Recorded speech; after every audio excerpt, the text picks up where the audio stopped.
Hello, Virgo. Virgo and all Virgo placements. This is an electricity ship. This is power to the people. These are our stories for the time when you find this video. This is a video for Virgo placements in relation to relationships. There are no dates on my readings, but this is for Virgo and Virgo placements when you find this. If the message is ring your bell, toot your whistle, tickle your fancy, that's for you. If anything makes you feel fearful, disempowered, anything like that, you don't have to take it on. If you're not ready for it, the universe is not going to hand it over to you. So, that said, your likes, shares, and subscribes are very appreciated, and I put them toward my gratitude practices for all past, future, and present interactions with the channel. Love that like button. Love emoji comments. There are ways to interact with the channel in the description box. I'd love for you to come and visit me.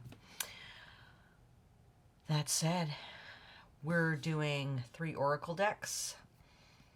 The Deck of Crystals by Nadia Bailey, illustrated by Maya Boos. The Visionary I Ching cards by Paul O'Brien. And Kim Cran's Animal Spirit deck with the Rosebud Tarot by Harper and Stillwell, and Orion's Animal Tarot. I also have the Dulac Tarot for clarification. While I was meditating on your energy and shuffling the decks, a couple cards came out, so we'll look at those in a little while. But first of all, let's start shuffling here with the crystal deck. Oh, I'm sorry. I want us all to dial into our gratitude before we begin. Anything big or small that comes to your heart, your mind, your intuition that you're thankful for. This is my gratitude practice, so there's this. Because you're here, I can be here, so thank you. But also, I want to give thanks for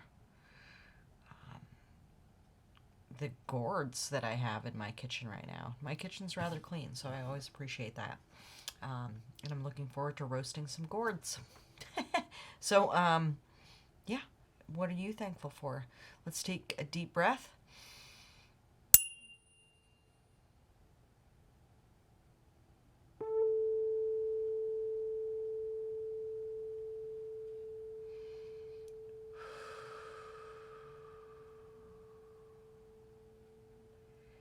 And thank you so much to Anima Mundi, all that is, God, Goddess, Spirit, Deity, the big thing, whatever resonates with you to call it. Thank you for being here. This is our connection to each other and to the universe. A little smudge on there. Let's see what we've got for this deck for Virgo.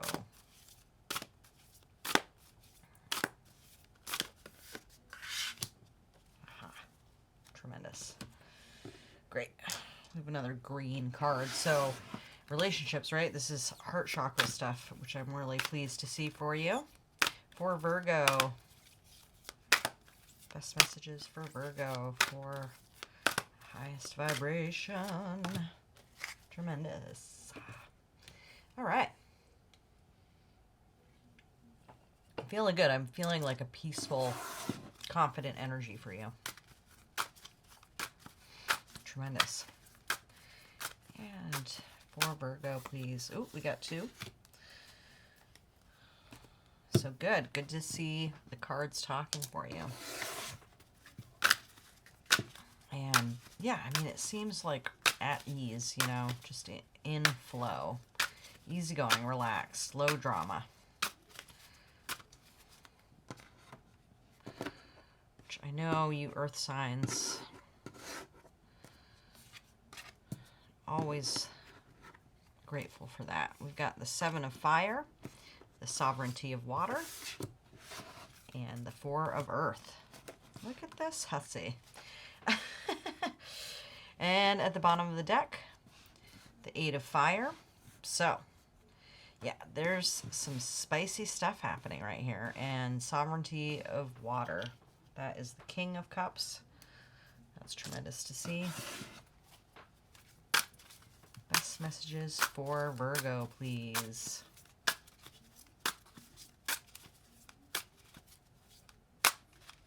Yeah. Hear it snap like that. We've got the Nine of Pentacles, Nine of Wands, Niner, and Three of Cups. Oh, cute. Is that the capybaras? Oh my god, they're so cute. Or is it Korka? Bottom of the deck, the Moon. Cool. Well, it's good to see a major arcana here. And the one that popped out while I was shuffling is the Ace of Air. So that's a really nice crown for your reading, because I know that you love to have a great idea. And when I see the Ace of Swords too, I really think about writing things down a lot. So that is going to be helpful exercise for you to get things straightened out, because you're ready to take passionate action, and you fought hard for this. Like, this is the hill you'll die on. So things are ready to take off, and you've got your whole heart behind it. Like, this is like not a rational feeling. It is an absolute emotional regulation and maturity. So seeing that in the center is really wonderful. And again, this is, you fought for this. So you've got the nine of wands too. Wands. There's a lot of passion here. A lot of passion. And it's ready to take off. And you've got an idea of like what you need to say, or how things need to proceed, how you think about it, how it's going to apply practically to your life. There might be some kind of documents that you need to sign. You might be signing a lease, moving in together, or mortgage. You might be writing love letters, sending a bunch of text messages. If I saw the Page of Swords along with that, I would definitely say texting. But still very possible. The Moon, you've been kind of like lost in your feels. You still could be encountering that. But you've also been like really like stable within your resources. You've been independent.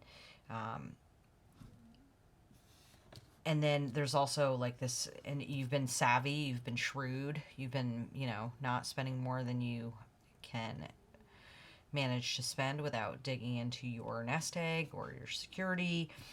And, you've been allowing yourself to have a little bit of fun too, because it looks like kind of like these struggles that you've had to fight for what you believe in your life have come to this place of emotional peace and this, economic resource stability.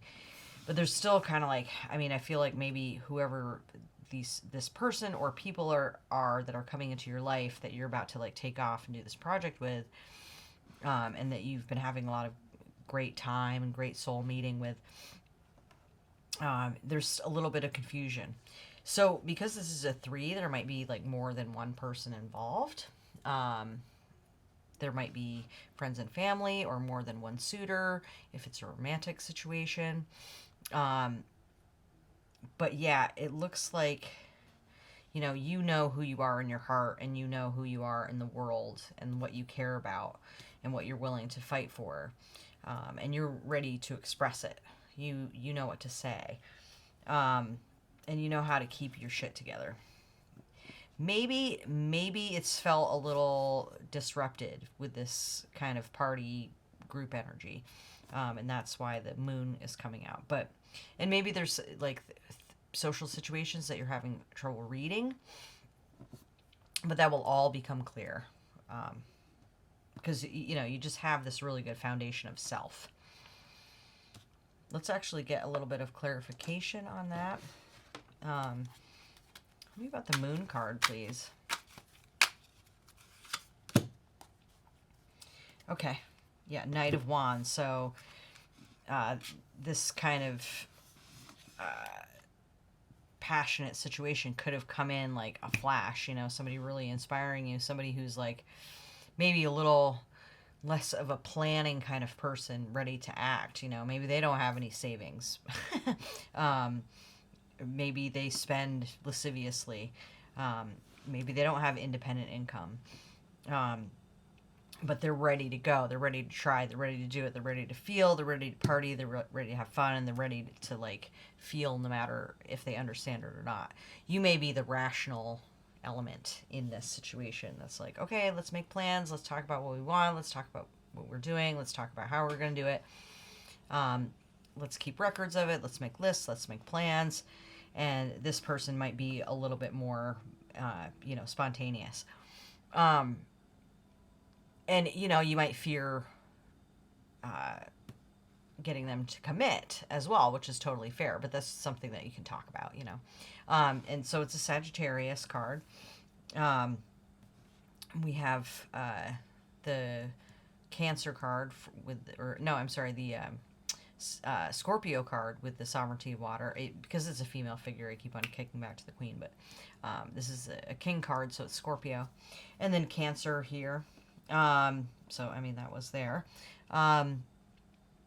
So if any of those placements make sense, or if there's any people in your life that are involved with the story in this relationship, then that can come into play.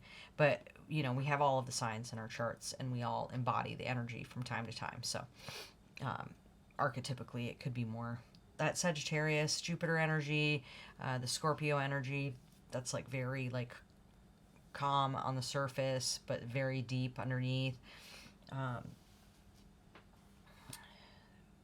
But yeah, it seems like a fun pair.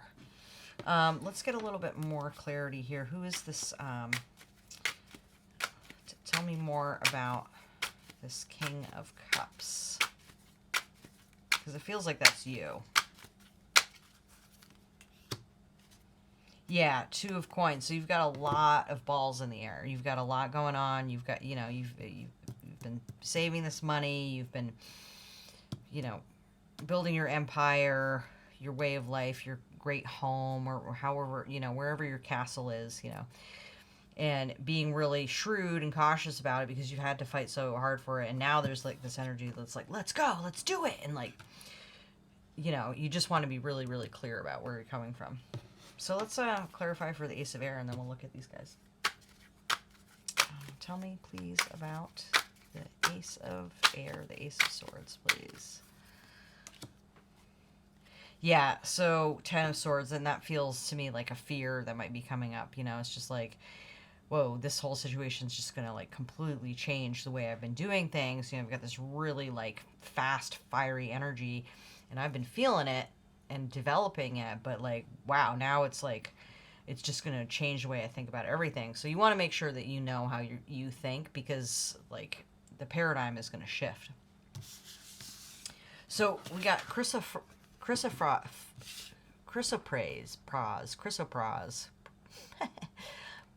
I'm sure I'm not pronouncing that correctly, but I love these watercolor paintings. They're so gorgeous. It's for purity and calming, so that's good. There's a little bit of balm, cooling green balm on all of this fire energy. It's an apple green stone, sometimes likened to the tender hue of moonlight. Oh, that's nice. So yeah, here we are. The ancient Greeks believed that chrysoprase came into contact with poison, it would lose its color. According to an Eastern European legend, it could also grant the wearer the power to understand the language of animals, while the early Christians saw it as a stone of the martyrs, representing divine sacrifice. So yeah, you feel like you're making a sacrifice here. It could be for divine purposes, Be willing to change your mind.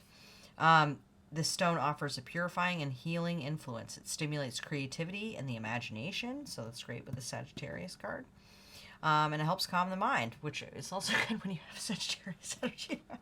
Like other green stones, it's associated with love, yay, and it's known for promoting optimism, empathy, and emotional balance. That's awesome. So good. You've got like this under control. Like you've got the emotional balance, of course, with the King of Cups there. You have nothing to worry about. I know you're juggling a lot. There's a lot of stimulation. But you've got your nest egg, and, you know what you want, and you're going to keep your boundaries with this really exciting energy. And it's going to move quickly. But, take a deep breath, take it in stride. You're going to change your mind, but it's going to work out. So we've got another green stone here, the peridot. Stability and protection, just like I was just saying, just there. So you've got these stability cards. that'll take you through these changes, you know, these fast cards, you know. And yeah, I mean, you got this, boo. So the protection is there. You set it up. You were the one that made it happen. Trust in this stability that you've created, and then be willing to flip over the way you think about it, because you've got a lot of creativity coming in, and you're going to want to keep your mind open and flexible. So go beyond the end of a cycle with the 10 of Swords, and go into this new ace. It's so great. Let's see what's on the back of this card. A stone with yellowish to bottle green hue and oily luster. It's associated with the month of August and those ruled by the element of earth. So that's you. Yay. And if you're an August Virgo, that's especially good. Yeah, this is your birthstone. Okay, cool. Yeah, what good fortune, hun. Yes. Okay. Ancient Romans referred to peridot as the evening emerald because it does not darken at night, still shimmering under candlelight or moonlight. According to legend, it's impossible to find a peridot during the day because it does not reveal its true radiance until darkness falls.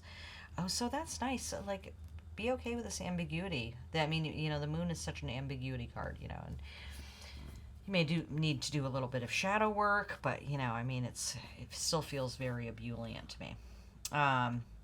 Yeah, and in Hawaii, peridots were thought to be the tears of Pele, the goddess of fire and volcanoes. So, you know, you've got this great fire energy too. So it seems like a really nice blend here. It's a stone of stability, promotes reason, responsibility, and forgiveness.